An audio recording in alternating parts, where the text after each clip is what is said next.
Bismillahirrahmanirrahim. Assalamualaikum warahmatullahi wabarakatuh. Alhamdulillahi rabbil alamin. Wassalatu wassalamu ala sayyidil anbiya'i wal mursalin wa ala alihi wa sahbihi ajma'in. Amma ba'du. Ikhwatal iman, a'azzani Allah wa iyyakum jami'an. Puji dan syukur yang tiada hentinya kita panjatkan kehadiran Rabb kita Allah, yang kembali atas izin, taufik, hidayah dan inayahnya Allah Subhanahu wa ta'ala kita bisa berhadir menunaikan faridah Allah sembari menunggu datangnya salat selanjutnya, berzikir menyebut namanya Allah Subhanahu wa ta'ala dan mengkaji ilmu yang merupakan syarat sahnya amal ibadah kita di hadapan Allah nantinya, yaitu haqqullah alal ibadi wa haqqul ibadi ala rabbil ibad, yaitu ilmu tauhid dan akidah yang merupakan haknya Allah atas hambanya dan kewajiban hamba atas Rabbnya Jalla wa'ala. Beruntung kita jamaah kaum muslimin mengisi malam minggu yang barangkali dikategorikan sebagai waktu al-haraj. Kita lihat di jalan tumpah ruah manusia dengan segala aktivitas dunianya, tapi kita Allah berkahi dengan majlis ilmu yang merupakan bentuk pemeliharaan dari Rabb kita Allah sangat khusus, tarbiyah khasah. Bisa hadir di majlis seperti ini di saat banyak orang yang terlalaikan. Selawat dan salam kita doakan kepada Allah agar senantiasa mencurahkannya ke Habib kita, baginda Rasulullah Sallallahu Alaihi Wasallam. Jamaah kaum muslimin yang Allah muliakan, dengan izin Allah Ta'ala kita lanjutkan kembali kajian akidah dan tauhid kita terhadap kitab Tauhid fi Tau'i Aqidati Al-Imam Asy-Syafi'i rahimahullahu ta'ala. Kitab Tauhid yang berbasis akidah Al-Imam Asy-Syafi'i rahimahullahu ta'ala. Kita sedang mengkaji jamaah kaum muslimin setelah menyelesaikan tentang perihal azab kubur dan hukum seputar kuburan. Yang kita kaji sebelumnya hukum dan hikmah ziarah kubur. Dari sana kita dapati rupanya ziarah kubur yang berarti mengkhususkan mendatangi kuburan itu adalah buah hukum di dalam pandangan syariah Quran hadis, dan hukum itu terikat dengan tujuan kita datang ke kuburan. Kalau tujuannya untuk mengingat kematian, untuk membatasi obsesi dunia kita yang sangat luas dan tinggi, untuk mendoakan mayit yang ada di dalam kuburan, beriktiar mengambil ibrah dari ziarah kubur, maka ziarah itu adalah ziarah masyru'ah yang disyariatkan dan berpahala pelakunya. Dan jika sekiranya ziarah kita itu justru melakukan perkara-perkara yang disyirikkan atau menjurus kepada kesyirikan, maka itu adalah ziarah yang muharram, mubtada'ah, yang tidak disyariatkan berhukum haram, hukumnya berputar antara syirik besar atau syirik kecil, dalam tanda kutip dosa besar, atau ziarah makruhah. Kita datang sebatas membangga-banggakan ahli kubur dari golongan kita. Alhaakumut takasur hatta zurtumul maqabir. Disebutkan oleh Imam At-Tabari, rupanya ketika turun ayat itu bercerita tentang dua suku, Al-Aus dan Khazraj, dari orang Ansar, yang mereka berdebat tentang siapa suku yang paling agung, suku paling mulia, bijih yang paling jerok, paling gagah. Al-Aus mengatakan kami, karena kami punya si fulan, nah si fulan. Al-Khazraj mengatakan kami, karena di sisi kami ada si fulan, si fulan, si fulan. Habis mereka nyebutkan orang-orang yang masih hidup, mereka pergi mendatangi kuburan, membanggakan mereka yang sudah mati. Jikalau yang sultan kamu awal, jikalau yang raja kamu awal, yang pemimpin kamu awal, hatta zurtumul maqabir. Ini ziarah yang muharram. Ini jamaah kaum muslimin rahimani rahimakumullah. Perihal terakhir yang kita bicarakan, yaitu tentang pengharaman mengkhususkan perjalanan untuk ziarah. Ini perkara yang besar, pernah terjadi guncangan besar di Damaskus yang berakibat dipenjaranya dalam durasi yang panjang Syekhul Islam Ibnu Taimiyah rahimahullah dengan tuduhan-tuduhan palsu tentang hukum mengkhususkan perjalanan untuk ziarah kubur, sehingga dikarang banyak buku-buku tapi tanpa sumber, seperti halnya kitab manasik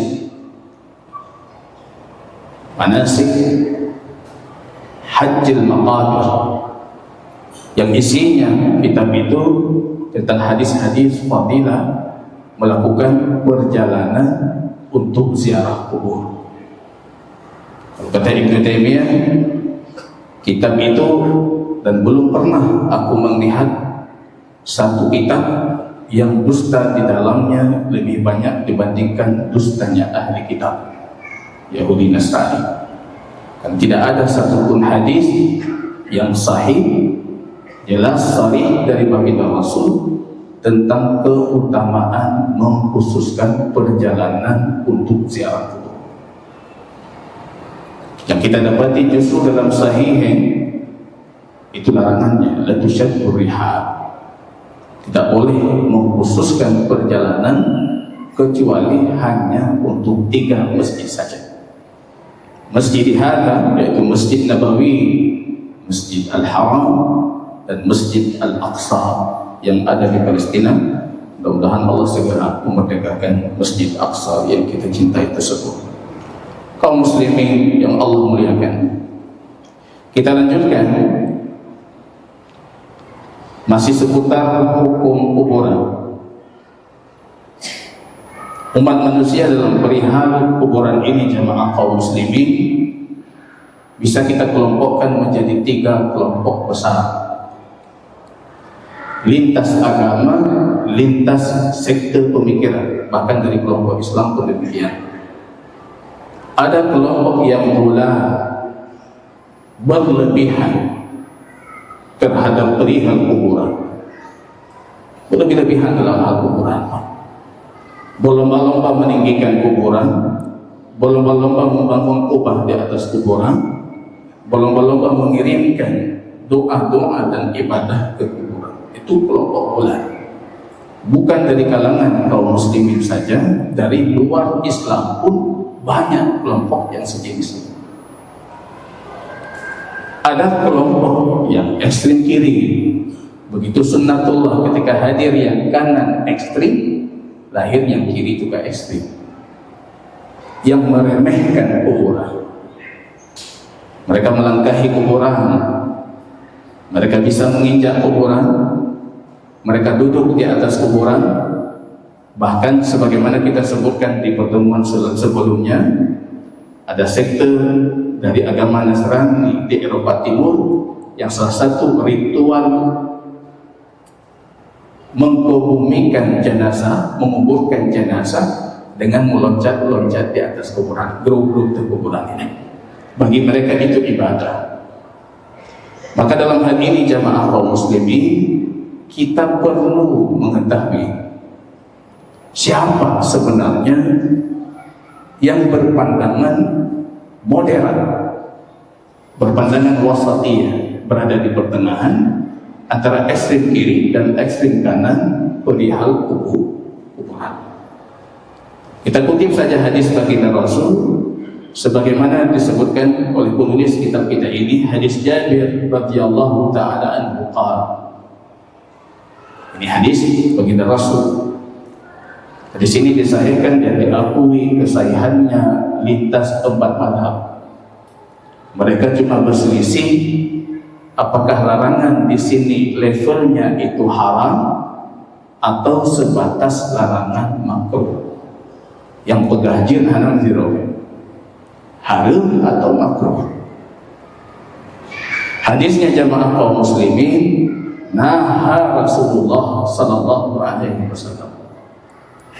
Ini Anda jauhkan dulu, ini bukan ucapan saya, ini bukan pendapat, ini bukan statement saya, tapi ini sabdanya Rasul yang paling kita cintai, Habib kita Rasulullah. Jabir ibnu Abdillah, sahabat cerdas dari kalangan sahabat mudanya baginda Rasul, mengatakan baginda Rasul kita melarang an tajsis al-kubur, menjadikan al-jis, jis itu kapur, mengampuni kuburan. Bagian dari jis ini di zaman kita hari ini semen, al-jis. Kalau Anda mendengar bunyi huruf jim, sad, double shotnya itu bisa dipastikan bukan bahasa Arab. Berarti ini bahasa yang diarabkan. Ustaz, kita sering panggil Ustaz Muhajir, tadi baru dipanggil, itu pun bukan bahasa Arab. Sin, ta, dal nggak pernah berjumpa dalam satu kota bahasa Arab. Itu bukan bahasa Arab, diarabkan. Al-jisah ini kalau bahasa kita semen atau mengapuri, menjadikan kuburan yang seharusnya itu tanah atau barangkali tanah liat, ketika dia sudah kering, dah keras, diwarnai dengan warna putih menggunakan jisah, kapur tadi, mengampuri kuburan untuk keindahan ataupun mengokohkan kuburan. Kita baca saja hadisnya, baginda Rasul melarang. Jadi kita kaji bagaimana pandangan para ulama perihal larangan ini. Wal kitabati 'alaiha, menulis di kuburan. Menulis pun dilarang. Saya cuma baca hadisnya, Bapak. Dilarang mengampuri, dilarang menulis. Disebutkan oleh Imam Nawawi dalam Syarh Muslim. Beliau mengatakan bagian dari menulis itu menulis ayat dan hadis di kuburan.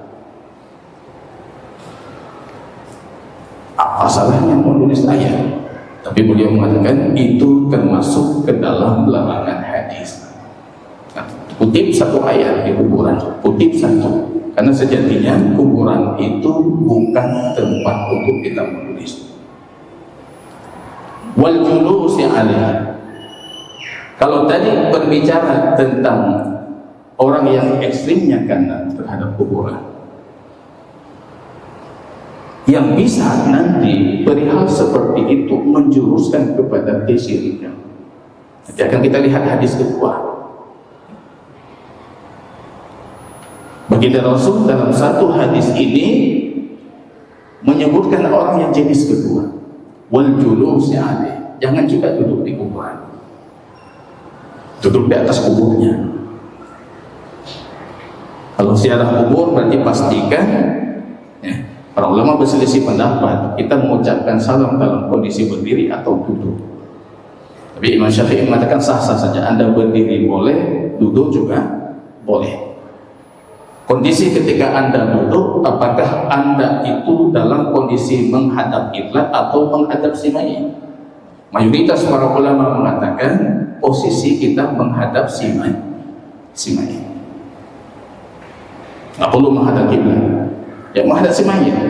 Karena ini dialog antara kita dengan si mayit. Assalamualaikum ya ahlan diyar. Kita mengucapkan salam kepada, berarti hadap si mayit. Jangan duduk di kuburan. Wal bina'i 'alaiha, dan jangan membangun kuburan. Jangan bangun kuburan. Apapun bentuk bangunannya, Anda silahkan nanti pisah ini dari sosok muhajirnya. Ini sabda Rasul. Nanti Anda bisa membaca hadis dari referensi lain, dan semua hadis ini sahih dari Habib kita baginda Rasulullah.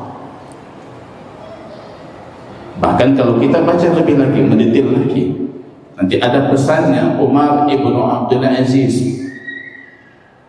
Beliau mengatakan, ini pesannya Umar bin Abdul Aziz, fa inni akrahu an taj'ala fi qalbi ajuran.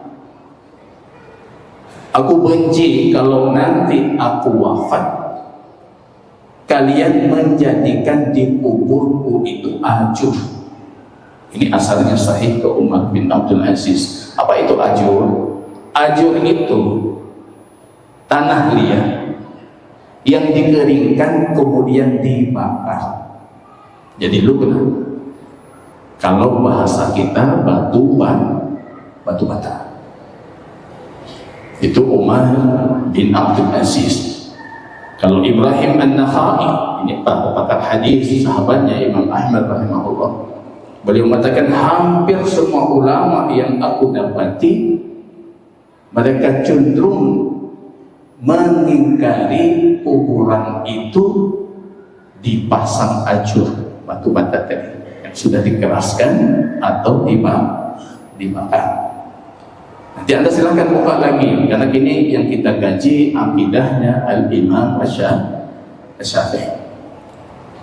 Ini satu nanti halaman 200 sekian dari kitab Al-Umnya Asy-Syafi'i. Aku melihat, kata beliau, ini Asy-Syafi'i masih di abad kedua Hijriah, aku melihat kuburnya Al-Muhajirin wal Ansar, kubur Muhajirin Ansar, generasi terbaik sahabatnya baginda Rasul, itu cuma sebatas tanah dan batu. Tanah, batu saja. Ini kita ingkari yang memberikan statement. Ketika kita berkunjung ke Madinah, kita dapati kuburan di Baqi'ah atau di Mekah, di Ma'lanya. Kok kuburan sahabat Nabi ya cuma seperti itu? Kemudian ada beberapa yang memberikan statement itu ulahnya kerajaan Saudi Arabia yang memang pemikiran mereka Wahabi. Pemikiran Wahabi itu, maka itu tidak kuburan Nabi. Anda membaca dalam kitab Al-Um Asy-Syafi'i yang beliau lihat kuburnya para sahabat Rasul yang seperti itu. Ini masing-masing kita barangkali bisa menelusuri lebih lanjut dari kitabnya Al-Imam Asy-Syafi'i rahimahullah. Anggap saja ini kajian Yohana, Anda bisa mencari lain, referensi lain. Benar tidak semua riwayat-riwayat yang saya sebutkan ini? Jamaah kaum muslimin yang Allah muliakan, sebelum kita kupas ini hukumnya, kalau bukan di level haram Anda berdosa melakukan, mayoritas para ulama itu di level makruh, tidak disukai dalam agama, tapi pelakunya tidak berdosa dengan catatan dan ketentuan yang akan kita sebutkan. Yang pertama, jamaah kaum muslimin, kita bertanya, bagaimana seharusnya konsep kuburan yang diajarkan oleh Habib kita Rasulullah? Saya sebutkan beberapa standar baginda Rasul. Pertama, baginda Rasul mengatakan, pernah dalam musnad Imam Ahmad, baginda Rasul melihat seorang penggali kubur. Baginda Rasul mengatakan, "Ausi maudhi ra'sihi wa rijlihi." Luaskan kubur dan jadikan kuburnya itu dalam. Jadi kubur itu diupayakan seluas mungkin, tapi dalam batas standar normal. Kalau Imam Syafi'i kita mengatakan, saya suka kalau kubur itu luasnya atau lebarnya ujung tangan kanan dan kiri kita. Tabuha jarang lagi dumnau luar kuburan, dan tingginya itu setinggi orang dewasa berdiri. Kenapa harus kita luaskan? Baginda Rasul menyebutkan dalam musnad, innahu lahu ilmun yawmal qiyamah. Rupanya baginda Rasul mengibaratkan kita yang dikubur itu seperti satu batang kurma. Makin luas kubur, potensi besarnya batang itu, kalau itu kurma, makin besar. Maksudnya kebaikan untuknya di hari kiamat itu makin lebih besar. Begitu sabda baginda Rasul. Jadi korelasinya seperti apa? Ini cuma perumpamaan baginda Rasul. Lagi pakai. Maka dilapangkan kuburnya di dalam kan. Dalam satu hadis, wa akrah kata Nabi wa nahan Nabi, baginda Rasul juga melarang ayyuzadu alaihi, tidak menambah tanah lain selain tanah kuburan itu sendiri. Jadi tanah yang digali dari kubur itu tanah itu lagi yang ditinggikan kuburan. Dan termasuk Imam Syafi'i dalam Al-Um mengatakan, aku membenci kalau orang mendatangkan tanah lain untuk menambah tanah kuburan sehingga kubur itu ditinggikan. Jadi tinggi kubur itu yang diajarkan oleh baginda Rasul cuma satu shibrin, satu jengkal, satu shibrin, dan usahakan tanah yang sama yang kita gali, tanah itu yang dipakai untuk meninggikan kuburan.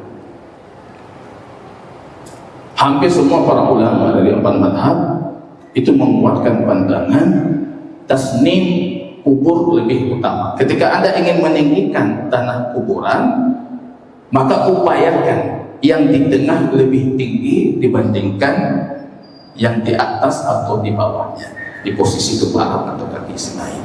Itu namanya sanin, seperti gundukan unta. Imam Syafi'i dalam satu riwayat mengatakan, aku melihat kuburnya baginda Rasul, atau bahkan riwayat dari tabi'in yang menyebutkan tentang kondisi kuburnya baginda Rasul itu tanah dan ditinggikan tengahnya melebihi tinggi depan dan belakangnya. Dalam hadis yang lain, baginda Rasul memerintahkan kita untuk menguatkan tanah kuburan itu dengan meletakkan di atasnya al-hasa, batu-batu kecil, itu sebagai perekat tanah, dan disirami air. Dalam hadis Abu Daud dan Tirmizi, baginda Rasul memerintahkan salah satu sahabatnya untuk mengambil satu batu besar yang diletakkan di kepala si mayit atau di posisi kepala. Kita buka hadis Abu Daud, rupanya laki-laki itu ketika mengangkat batu itu dia tidak sanggup mengangkatnya. Baginda Rasul Habib kita membuka lengannya, kemudian mengangkat dengan izin Allah sendiri dan meletakkan di posisi kepala si mayit. Ya cuma sebatas itu riwayat yang kita dapatkan dari baginda Rasul perihal kuburan itu. Semua yang kita bacakan itu larangan. Ini jamaah kaum muslimin rahimani rahimakumullah. Ini harus pelan-pelan kita jelaskan dan pelan-pelan kita klasifikasi. Membangun tanah kuburan dan tanah itu berasal dari wakaf kaum muslimin. Itu disepakati oleh semua para ulama lintas mazhab. Itu haram. Kalau tanah wakaf nggak boleh. Itu level larangannya haram. Sepakat.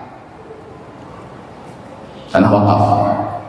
Karena sejatinya peruntukan tanah wakaf itu untuk kuburan, dan dalam durasi waktu tertentu kuburan itu bisa dikuburkan yang lain nanti. Wakafnya masih tetap berfungsi. Jadi kalau tanah wakaf sudah selesai, nggak ada cerita membangun, nggak cerita mengkaburkan atau memberikan tanda-tanda yang lain selain yang diajarkan oleh Rasul dari hadis-hadis yang kita sebutkan. Kemudian yang kedua, jemaah kaum muslimin, kalau tujuan kita membangun, meninggikan kuburan, membangun ataupun mengaburkan kuburan itu kesombongan, maka masuk ke dalam keharaman Quran surat At-Takasur. Baik harta kita atau harta wakaf kaum muslimin, bermegah-megahan dalam kuburan. Ini realita yang terjadi di beberapa pemakaman umum kaum muslimin. Dia katakan, lah hadih keluarga kamu Ustaz, hayu tak kuburan yang belanu keluarga orangnya. Dekem bilang Pak, ini keluarga alunya. Kalau memang itu tujuannya, itu semua ulama lintas mazhab sepakat itu haram. Kan sejatinya kuburan itu bukan tempat kita berlomba-lomba dalam kesombongan. Kita mayai kuburan. Kuburan itu tempat kita mengambil ibrah.